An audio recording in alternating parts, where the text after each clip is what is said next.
Welcome to Baseball Biz. I'm Mark Carpenter, your host, and with me today is a friend, and a guy who loves the game. I'm talking with John Vampatella. He's also the author of The Forgotten Game, which is I've enjoyed that book. That's about Game 5 of the 2004 ALCS. If you haven't read it, get it. I love it. There's a lot of history there, and maybe a couple of people that we'll talk about today who were in that game. Wow. How you doing, John? I'm doing great, Mark. It's really good to talk to you again. I've had a good summer. Not the best baseball summer from where I sit, but it's been a fun year otherwise. I got to say thank you to the Red Sox for your game on Sunday because I enjoyed it. I enjoyed it a great deal. Anytime anybody's beating the Yankees at Yankee Stadium is fun, but doing it with such finesse. Michael Wacha, as a Rays fan, we had him here for a little while, and I thought he was okay. I never felt like, oh, great, Wacha's on the mound today. But boy, oh boy, I was glad if I was a Red Sox fan to see him on the other day because he just killed it. He was very impressive. It was interesting when they signed him. It was one of those pretty low budget, kind of classic Chaim Bloom, at least Chaim Bloom with the Rays kind of signings, right? He wasn't great. I remember back in 2013 when the Red Sox played the Cardinals in the World Series, Wacha was supposedly the next great thing, throwing 97 miles an hour and had unlimited potential. And he just I thought he never realized it. He never had the career that it looked like he was destined to have. And, he was just okay. Right. He had a couple of pretty decent years, then a few years, and the last 3 haven't been great. And so when the Red Sox signed him, I was like, oh, that's just a depth signing, which there's nothing wrong with that. You can have some, he's a professional, which is good. Right. But not the guy who's is gonna carry your team. But he has been fantastic for the Red Sox. And I admit I was surprised. I just didn't expect a whole lot. And if you watch that game, which I'm sure you did on Sunday night, he was dominant. Oh, yeah. He was moving the ball all over the place. He was changing speeds. He had Aaron Judge in a box, which doesn't happen very often. And it was great to see. I'm happy for him. And of course, anytime you beat the Yankees, as you said, it's a good day. Yeah. And I got to tell you, I mean, it was interesting too, because like I said, seeing Wacha out there, and it's been like since the last of June before he's been able to come out and play. Yeah, he got hurt, and that was one of the knocks on him was, can the guy stay healthy? And of course he couldn't. He's been out for a while. But what was actually surprising about the game on Friday was that he pitched as well as he did, but that he went as deep as he did. The coming off an injury, especially in today's game of baseball, which I know you and I have talked about, I really only expected him to go 5 innings, and they just kept putting him out there, and he just kept mowing him down. It was fantastic. Well, it was glorious too. I mean, it was great seeing him, like I said, coming back out. And I too was surprised. Like, well, maybe he'll get 4 or 5 innings today. Maybe they'll do that. Or maybe the Red Sox will put a starter out there today for a couple innings and somebody at the end. But no. And but I enjoyed watching the man facing Aaron Judge. I mean, 2 strikeouts, and I think Whitlock came in later in the game and struck him out again too. Yeah, Red Sox fans must have just been my superlatives I'm thinking of against, but it must have been exciting. It was great, and there haven't been that many exciting moments for the Sox this year, so it was a good weekend series. Whitlock's another guy who has been great for the Sox. He came over. I think it was a Rule 5 pick from the Yankees organization. And so he's been the gift that keeps on giving, which is really nice. And the Red Sox signed him to a multi-year deal for pretty cheap dollars. And he's been terrific. So nice to see him back. He'd been hurt a little bit during the year as well. So nice to see him back. And, Aaron Judge, I think we talked about this the last time we were talking. He's going to be one of those really interesting off-season situations. The Yankees offered him a ton of money. He turned it down. He's 30 years old, and he's obviously a monster, right? Yeah. And he's on pace for like 66 homers this year. And, that hasn't been done since Bonds. So, I mean, the guy's incredible, obviously. But, at his age, is he the kind of guy that you want to lock up for 8 years at $35 million per? There's only a handful of teams in baseball that can even handle a contract like that. So it'll be interesting to see. Yeah, ironically, one of the teams that he would fit perfectly is Boston. They really don't have much of a right fielder. Verdugo plays left. Obviously, they don't have Mookie Betts anymore, and they have, going into next year, they'll have I guess I'm making some assumptions. I'm assuming that JD Martinez might not be there, and I'm assuming that Xander Bogaerts might opt out and not be there. So they'll have a huge need for a big right-handed bat. They have a big need for a right fielder. Judge is both of those things, and it would hurt the Yankees. It would be, in some ways, just a perfect signing for Boston to sign him away. But if you look at the history of this, now I'm on a roll here, Mark. So if you look at the history of players playing for both Boston and New York, it's almost never the case that the good player goes from New York to Boston. It's almost always that when a player goes from Boston to New York, the best part of their career happens with later on with the Yankees. You don't generally get it the other way, but I'm super intrigued to see what happens with him and whether the Red Sox even give him a run in the offseason. I doubt it, but you never know. It's going to be interesting to watch. But like you said, I'm also curious about the age. And this year, while he has been healthy, in past years, he's not. I mean, he's had where he's been out several days, and don't want to spend too much time on the Yankees, but as long as we're digging in on them, I guess I will. By the way, hey, we can talk about how bad they're losing lately. I'm all fine with that. How's your Aunt Irene doing, anyways? Oh, well, she's funny you mentioned her. She's she didn't have much to complain about for most of the season because the Yankees were on like 120 win pace for a long time, but they've lost 12 of their last 14 or something like that. Yeah. And so she's posting things like, pull up the kids, it's time, like, what is she giving up on the season? Like, come on, Aunt Irene, like they're still in first place by a lot. So she's so funny. And I love reading her every day. It's a Yankee post about this or that. Yeah. You told me before early in the season that she had some comments, and it's like, oh, come on. They were absolutely killing it. And they still are, but gosh, and they're suffering. I mean, here's the funny thing. You look across the league, and a lot of teams have had injuries and have been suffering throughout. But the Yankees, they really didn't. I mean, LeMahieu was there. Giancarlo Stanton was there. Matt Carpenter, when they brought him in, 3 big guys that aren't making it to the plate right now because they can't. They physically can't. And so that's got to be part of the situation. The other is, I think the Yankees don't believe in themselves without all those guys out there. I mean, Judge, how could he do all that the other day? I mean, 3 strikeouts with you guys and a ground out, I believe, 2. What's going on? I mean, everything's been turned upside down. Stranger Things. What's going on out there, man? I don't know. Baseball is a funny sport. They still have plenty of talent for sure. They've got a great rotation and a really solid bullpen, but even really good teams go through bizarre funks where suddenly nothing goes right. I have a feeling they're gonna right the ship and be really good. They've just got too much talent, and obviously at some point Stanton will come back and LeMahieu come back, and they'll be back to. I guess LeMahieu is back, but they'll be almost at full strength, I imagine. I don't know if Carpenter's going to be back though. He might be done for the year. His injury was pretty significant, and they've lost a couple of arms, but they're so overwhelming in terms of their total talent level. I certainly expect them to be right there at the end. I want to talk about the Orioles, though. I mean, it is amazing to me what they have done. And it's very easy to say as a Red Sox fan, oh my gosh, what a terrible year. You're behind Baltimore of all teams. But they've been, for the last 2+ months, they've been really, really good. And not just like good for Baltimore. They've been really good, period.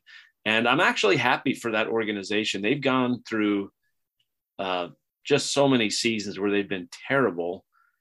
And they're a proud franchise and a really good fan base, and they play in a great stadium. And I've never had the animosity towards Baltimore that of course I have for the Yankees, being a Red Sox fan. But, it's good to see Baltimore coming back and being a solid competitive team again. Yeah, I'm likewise. I was talking with Nathan from Full Count Chaos, a Baltimore podcast. And we were earlier on saying, well, they're looking good. We're seeing some of these new guys coming up. Where Rutschman's, what he's doing. And, this Mateo fella, he seems to be doing pretty good. Wow. Right now I'm looking at the wild card standings, and they're just out of it in the American League. The three wild cards at the top now are Seattle, Tampa Bay, and Toronto. And Baltimore's only 1.5 games out of being in the wild card. They have just been doing outstanding. It's just, I don't know. I didn't expect it. The Rays were fortunate enough to get to take a series with them the other day. And it's been fun watching them too, because Odor, as you know, he can be a little fiery fella. Yeah. And he and the Pete Fairbanks kind of went back and forth, the pitcher for the Rays. But, oh gosh. Well, the opportunity that Baltimore has, I don't want to say they're going to turn into the Astros, but if you remember, it's been about 5 or 6 years that the Astros have been really good. But the way they got good was by being terrible for quite a while, for 5 or 6 straight years where they won, a relative handful of games a year. And they were able to build up their system. They had tons of great draft picks. Those guys worked their way up into the majors. And the core of their great Houston team all came through these great draft picks that happened because they were so terrible. Right. Baltimore is now starting to see the fruit of that process as well. And not that you'd rather be bad for a long time, but at least being bad does give you an opportunity to improve through the draft and build an inexpensive talent base that can allow a team like Houston or Baltimore to add in just a couple of high-priced guys at the right spots to supplement an inexpensive young core that has talent. And you can do some damage that way. And I think that's what they're trying to do. What's interesting, Red Sox fans are just complaining about Chaim Bloom and his approach. And my thought is, they won the World Series in 2018, and then the next year they re-signed and gave out some huge contracts, particularly the Chris Sale extension. But in order to win in 2018, they'd made a ton of trades, giving away prospects for talent, and it worked. They won the World Series and had the best team that the Red Sox have ever had with 108 wins. Right? They were just awesome. So Dave Dombrowski's plan worked. Yeah. But it stripped the system pretty bare. And at one point, the Red Sox were like ranked 30th or 31st in MLB in terms of the quality of farm system. So they really had nothing left in the tank. And in comes Chaim Bloom, and he's tasked with rebuilding the franchise.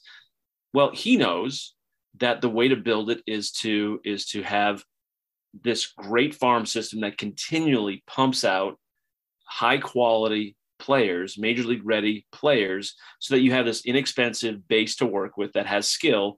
And then you can add, and with Boston as opposed to Tampa, he'll have more money to work with to add in some of those high priced players as well. But that's how you have to build a franchise. That's what the Dodgers did. That's what Houston did. That's what you have to do. But he's also been trying to do that while still being competitive, without tanking for 4 or 5 years. And so that's why even during the trade deadline, you saw him, it looked like it, if you're not really understanding what he's trying to do, it looked like they have no plan, right? It looked like, wait a minute, if you're punting on the season, that's why you trade away Christian Vasquez, the catcher. But then why are you picking up Tommy Pham? What are you doing? And it's like, well, because I think he still wants to be competitive while rebuilding the system.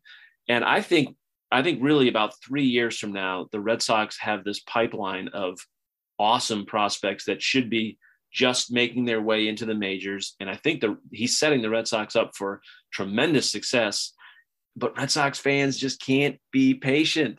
They just can't be patient. And the grumbling, and you hear on WEEI radio, is just unbelievable. It's like, how privileged we get. I remember in 04, people said, if the Red Sox just win it one time, I'll never complain again. Right. And they've won it 4 times since then. Right. And they're still complaining. Red Sox fans are still complaining. I think I understand what Bloom's doing. I think I understand it. I could be wrong, but I think I understand his plan, and I'm on board with it. I'm okay with having a couple of years that are, struggles, if it produces the kind of organization that he's looking to build. Yeah. And I mean, looking at what's happening, first thing I say, Christian Vasquez, come on, really? What's going on here? And then you said, like, he brought in Tommy Pham. Tommy, wow. Even then I thought, well, Tommy's kind of been off and on, but he likes a new challenge. And he seems to be doing pretty well for you guys. Yeah, he's been fine. And I don't know that he's all-star level player, but they needed an outfielder, and he fit the bill.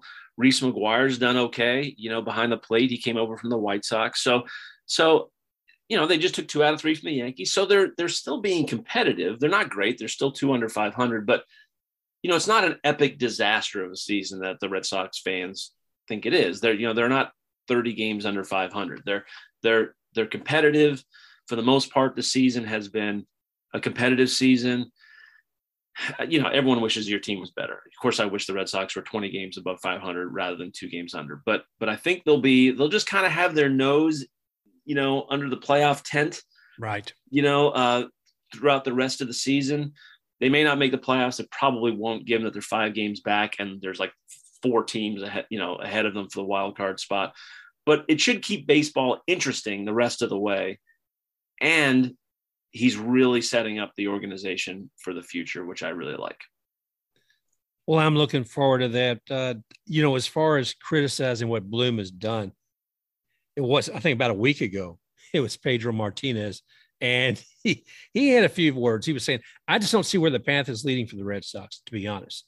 Let's see what else. They have a headache with Rafael Devers, have a headache with the most consistent player they have ever had, Xander Bogaerts, and they just got rid of Christian Vasquez, who figured that out in the middle of the field. It's hard for me to figure out what the mentality is. I don't know how much they know about their health, but their health has not really been impacted by the position players as much as it has been by the pitching staff. I think they need help in the bullpen, and I think they need help in the starting rotation. I think he said this before Chris Sale took a fall, but Oh gosh, yeah, that was crazy too, huh? And I get that. I think that goes back to, like, we expect something and we expect it right now. And what are you going to do about these guys, Ham? I mean, you got I'm glad you got to Sale back in, but we didn't really get Sale back in for very long. No. But again, I think people are missing out on what he's trying to do. Like Vasquez, let's take that trade for a second. He's a free agent at the end of this year. I think they like him. He likes being with the Red Sox. He's not an irreplaceable player. He's a solid catcher. Right. He used to be great defensively, but he's no longer great defensively. He's fine. And certainly he's an asset to the team. There's no question about that, but he's not Johnny Bench back there. And so losing him isn't the end of the world, but I think it was one of those cases where they thought, you know what, we can move him now, get something for him, and then he'll be a free agent. We can just re-sign him. And I wouldn't even be surprised if that was part of the conversation they had with him before they traded him, saying, you know what, we're not doing very well. You deserve a chance at the playoffs. Right. This trade gives you a chance for the playoffs. It gives us a little something in return, and we'd like to re-sign you. So go enjoy the rest of this year with Houston. And if you want to come back, we'd love to have you back. This isn't a move to get rid of you. This is a move to put you in a place where you can succeed a little bit better. And we can get some assets for you to build the organization up, but we'd really like you back next year. Like, if that conversation happened and Vasquez is like, I like that idea, then this is a win-win-win, for the Red Sox. And they will have gotten a couple of interesting minor league pieces for, a couple of months of Christian Vasquez in a year when the Red Sox aren't really going anywhere. Now, we don't know if that happened. We don't know if that conversation happened. Maybe they were trying to actually get rid of him. I don't know. But even if they were trying to get rid of him, he's not like losing David Ortiz. It's not like trading away Mookie Betts. It's a pretty decent catcher. That's all. It's not the end of the world.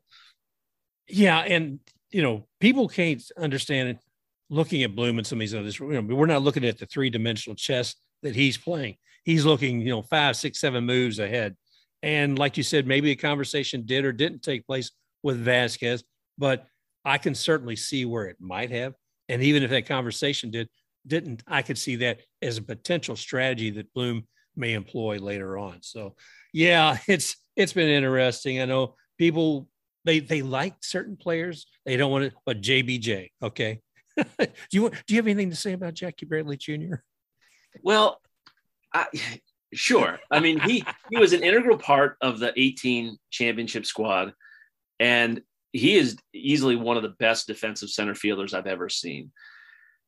He runs hot and cold with the bat his entire career. When he gets hot, you think maybe he's finally figured it out. And for a month he smokes the ball, but then he falls back into not being a very good hitter. And I liked having him on the team. I think he's a wonderful outfielder, but he's not a very good hitter. And on the whole, it's not a huge loss to not have him. I wish it would have worked out because I like him.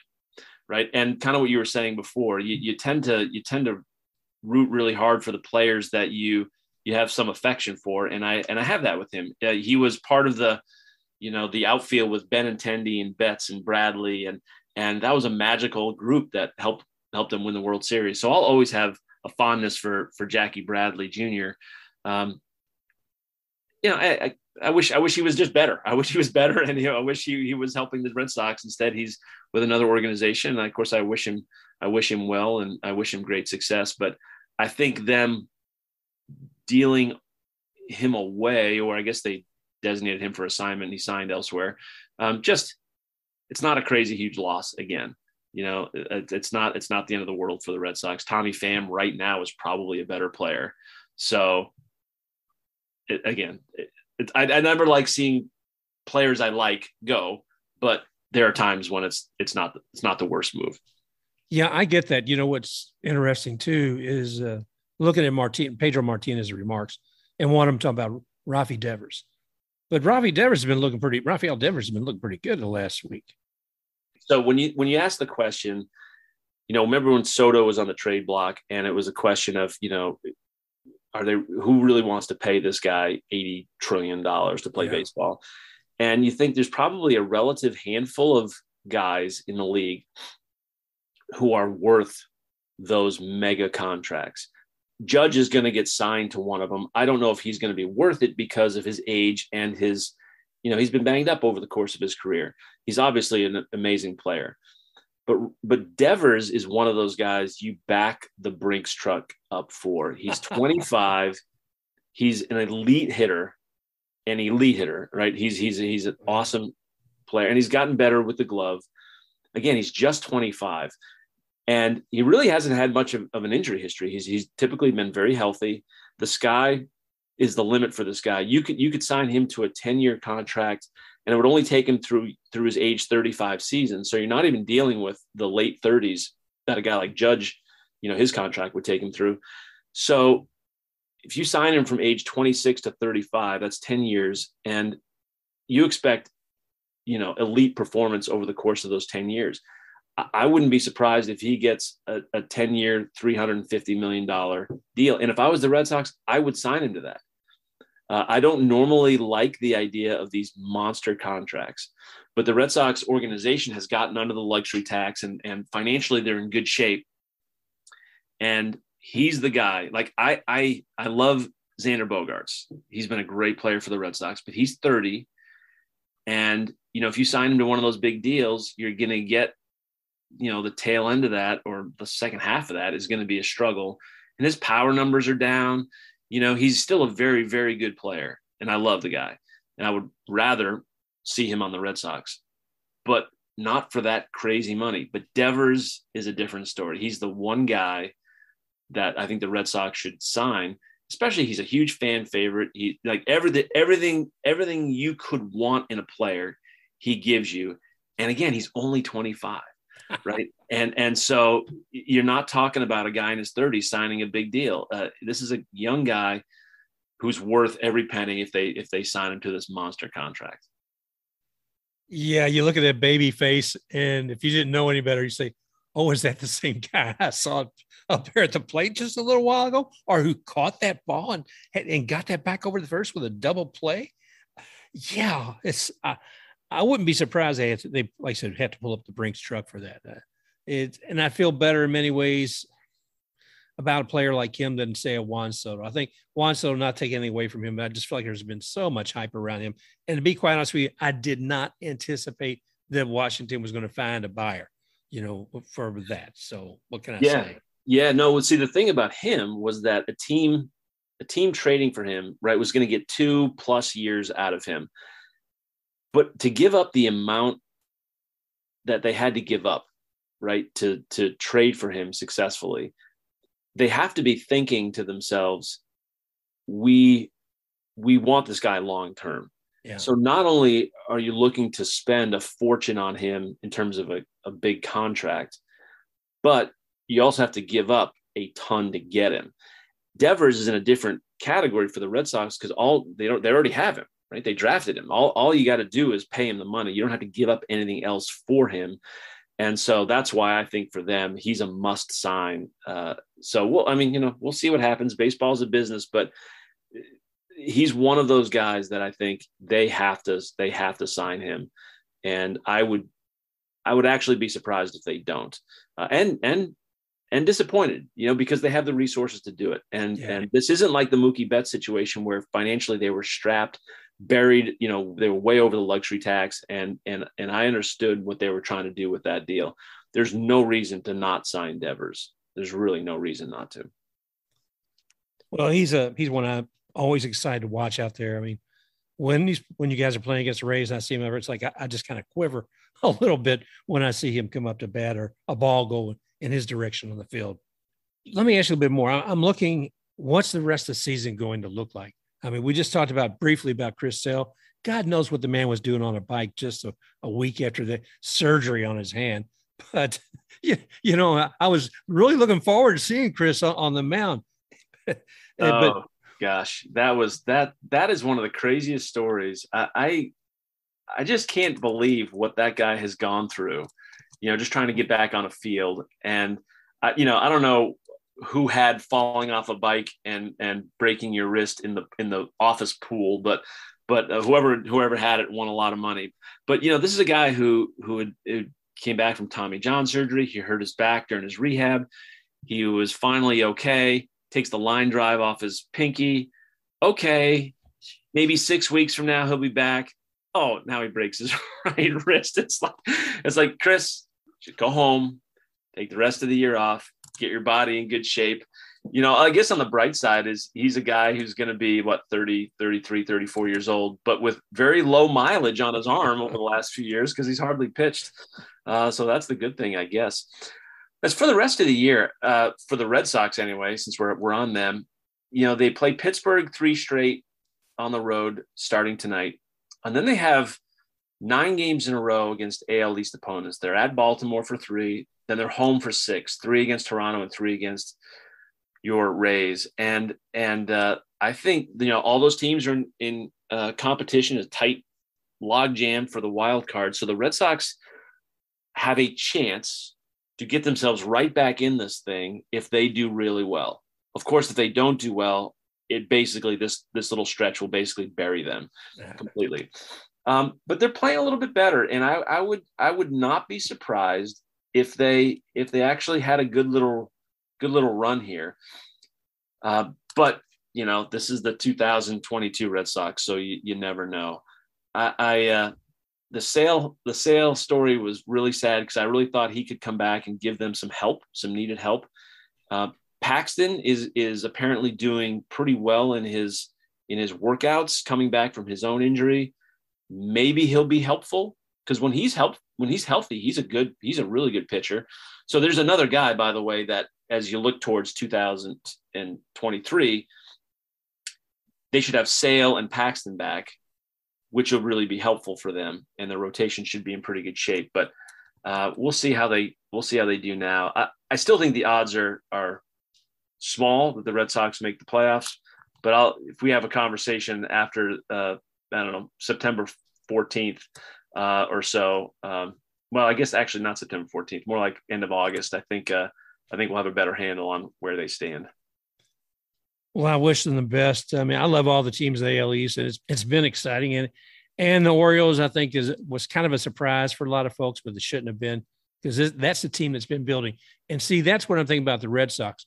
That is what the Orioles have been doing the last few years, is building this team, making some smart decisions.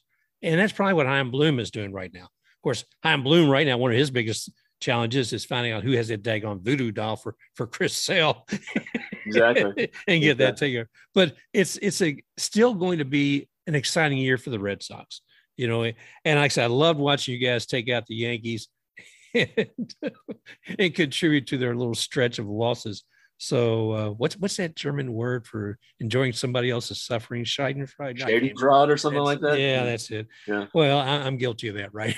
Yeah. Well, listen, it is to me, my two favorite things in baseball are when the Red Sox win and when the Yankees lose. So when the Red Sox beat the Yankees, it's even better.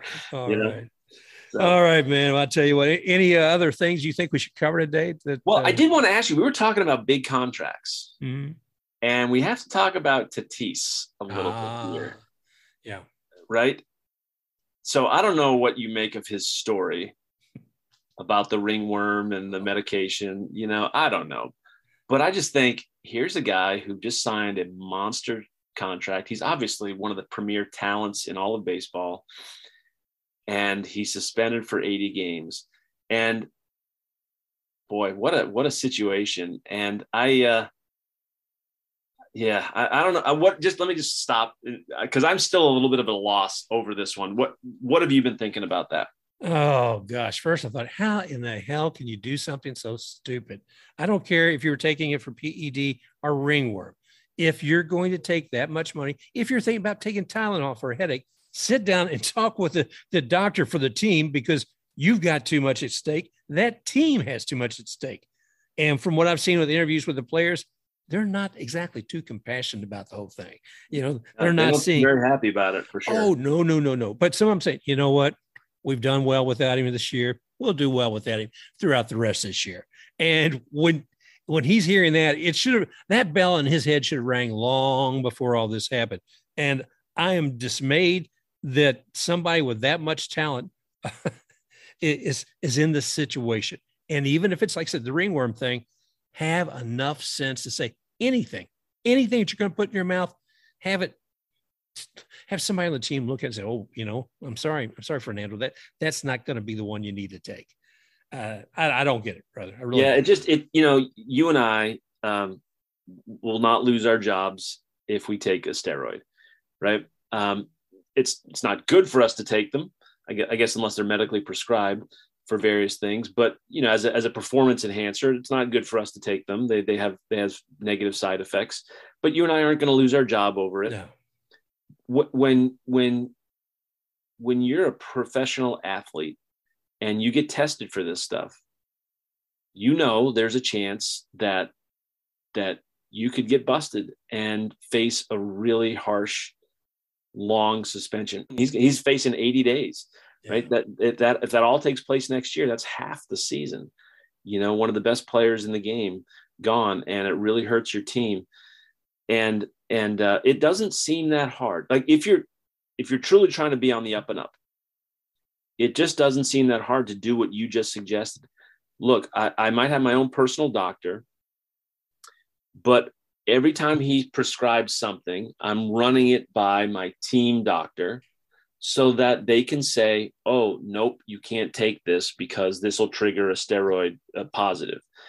Okay, we have to come up with an alternative solution then for whatever it is I'm dealing with. I can't take that drug. Okay, like it just doesn't seem that hard, right, to do that. So that tells me that he probably wasn't trying to be that careful. At a minimum, he wasn't trying to be that careful. And, kind of at worst, he was trying to do something he shouldn't have done. I got to tell you, I look at these young men and I think they got all this great talent, but what they don't have is the wherewithal of how to deal with things day to day. And some of that's from experience.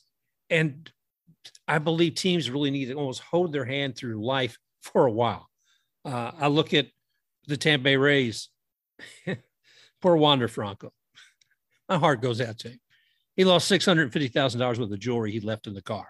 Okay.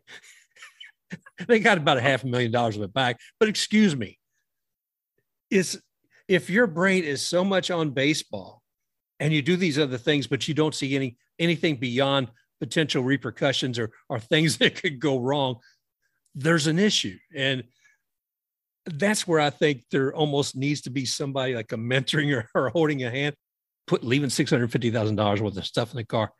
That shouldn't take a whole lot of common sense. And taking a substance in your mouth, and you're seeing, I'm jumping here a little bit, but looking at Ozuna, for a spouse of, what he was doing, that domestic situation. And there should be penalties. Yeah, for that, I mean, clearly, right? That's actual criminal behavior, and even though that's outside of baseball, yeah, there's a saying that the male brain doesn't really get fully formed until age 25, and I don't know how much that's true, but I work with college students, and I've seen my own kids grow up, and I think there's a lot of truth to it. There's just an immaturity, and that doesn't take anything away from their talent or their ability to do great things. And there's some incredibly smart 20-year-old men who do amazing things every day.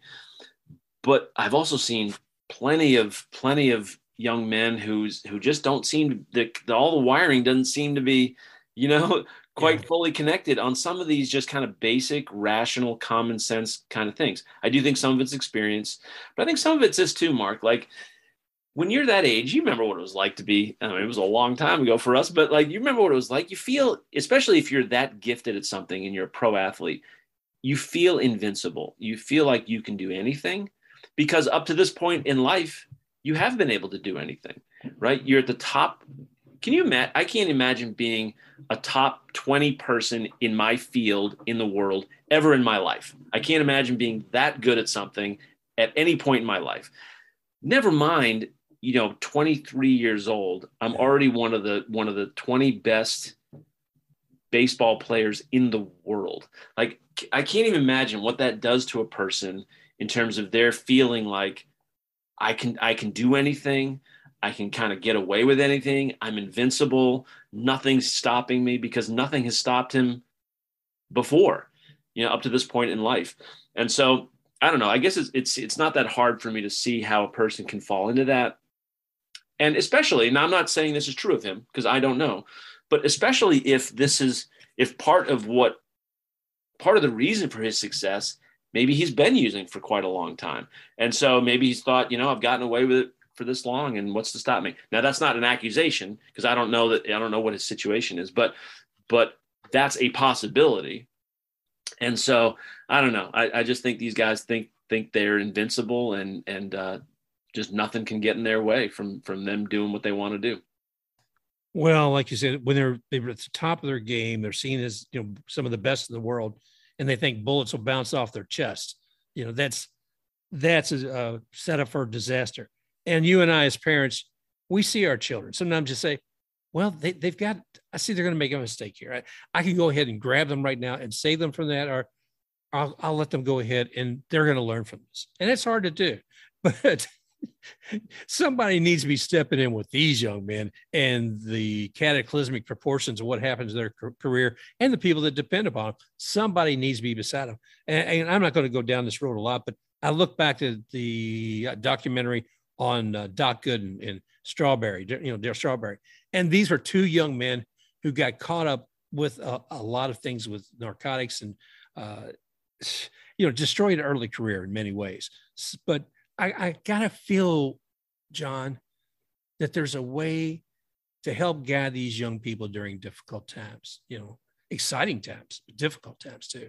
Yeah, for sure. And honestly, the work that I do with athletes, so I work in, I think we've talked about this a little bit, but I work in sports ministry at UConn. And it's part of my job is to help equip these guys with tools for life, tools for how to make wise decisions, tools for thinking through things and thinking about life outside of their sport, because for the vast majority of them, they'll never play a second of professional sports. And this is the highest level they'll ever get to, which is still a remarkable achievement. But they need help, with guidance for life. I remember having a conversation with an athlete a few years ago and he was talking about all these cool things that he had bought. And I said, where do you get the money for all this? And he said, I just use my credit card. I'm like, use your credit card? And I'm like, I use my credit card a lot, but I pay it off every month, so I just get the bonus points. This isn't a financial seminar, but the idea was he had no idea that you get charged interest. He was paying off the minimum of his credit card, and he had no idea that he was losing money every month. And it was just one of those things that there's so many basic things in life that this particular population just doesn't have the experience with and doesn't necessarily have the knowledge over. There's some that do, but there are plenty that don't. And so we talk to these students about all these kinds of things. And I feel pretty passionately about helping young men and women who are in this pressure cooker, even the Division I level of the athletic the life of a student athlete is a pressure cooker. And we work hard to equip them with tools to help them not only navigate their time as a student, but long afterward, because I see what you're talking about. And once they're in the pros, they're beyond my reach, but we try to get them while they're in college and try to help them while they're here. And it's just been a passion of mine for 30 plus years. And I wish we could do more to help more students, more athletes. But we do what we can, because I see the same exact things that you are seeing. And there's a lot of help that's needed. Well, as a parent and somebody who enjoys athletics and somebody who just wants to see people grow, I want to thank you, John, doing what you're doing with the folks there at UConn. It's essential to give guidance, whether to our own children or our players that we may be working with, because only with that are they going to have a rich and fulfilled life and be able to share that with others. And I'm getting a little bit on the podium here, so forgive me. But, John, I tell you what, it's what you're doing makes a difference. So thank you for that. Well, I appreciate it. It's been a blast for me. And it really does tie into what we're talking about, because, baseball isn't just a great game. It's a game played by people we fall in love with. And I'm not I don't root for Tatis's baseball team. I root for the Red Sox. But can you imagine being one of his fans who has purchased his jersey? And it's like Devers for me, right? I love that guy. And so I have a vested interest, not only in how they perform on the field, but I want to see them do well. I want to see them, I don't want to see their lives go off the rails. I want to see them live happy and fulfilling lives. And of course, I want to see them do well on the field. So when you see them make decisions like this, it makes you think, boy, could something have been done to prevent that? And of course, the answer is yes. There's all kinds of things that can be done. And so part of even running an organization, like the Padres have a vested interest in keeping a guy like him clean. How much money are they going to lose by him not being on the field, for 80 games? I don't know, but it's not going to be just a couple of bucks. It's going to be a large amount of money. And so you think teams would do more, like whether you're talking about mentoring or something, you think teams would do more to actively step into their players' lives and keep them on track, because again, it affects their bottom line as well. Oh yeah. Well, John, I appreciate you being here today and talking about the Red Sox and us talking about athletes' health and the mentality that it takes to kind of get through the day, and not just with athletes, but everybody. It's exciting times and enjoying baseball, but we enjoy those players. So any final predictions on the Red Sox? Anything, expectations high? I think the Sox will fall short. I think they'll keep it interesting through most of September, but I would suggest that by the last week or so, they're officially out. And by then we will have been into Patriots football. So most New England sports fans will be okay with that. And then I think we'll see a very interesting off season. I do think the AL East will get minimum of 3 teams in the playoffs, and it wouldn't shock me if everyone but Boston makes it. I wouldn't be surprised if there are 4 playoff teams in the AL East. Yeah, we'll keep our ear to the ground and watch. And, it's anytime you guys beat the Yankees, it's all right by me. So continue on. And so anyway, thank you, John, for being here today. Just to remind everybody, we're talking with John Vampatella, the author of The Forgotten Game and big time fan of the Red Sox. It's been a pleasure having him here today. And John, we hope to have you again back sometime soon. Hey, anytime, my friend. I appreciate it. All righty. I want to thank all of you again for joining us here today on Baseball Biz. Also, again, thanking John Vampatella, author of the book, The Forgotten Game. And that's a great one. If you haven't had a chance to read it, please do so. You can find me, Mark, at The Baseball Biz on Twitter. And you can find the Baseball Biz podcast here on Spotify, on iHeartRadio, on Google Podcasts, on Stitcher, and everywhere. So go ahead and leave us some notes, subscribe, like, and we'll look forward to talking with you guys again real soon.